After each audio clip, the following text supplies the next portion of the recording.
আম, আমরা বেড়াতে যাচ্ছি দি ইউনিভার্সিটি অফ কুইন্সল্যান্ডের গ্যাটন ক্যাম্পাস। এই ক্যাম্পাসটা মূলত ভেটেরিনারি সায়েন্স এবং এগ্রিকালচার ফোকাসড স্টাডি এবং রিসার্চ হয়।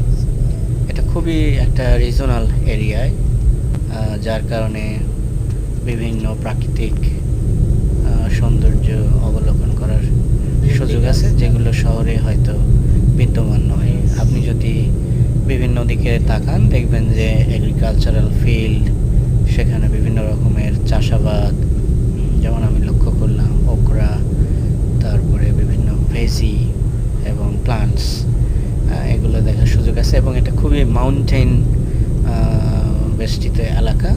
দূরে তাকালে আপনি সবুজ বিশাল পাহাড় দেখতে পাবেন।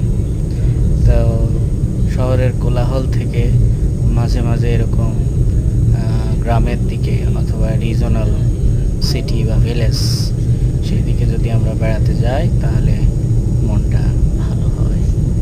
তো যাওয়ার পথের এই নানান দৃশ্য আপনাদের দেখালাম, আপনারা এনজয় করতে পারেন। ধন্যবাদ।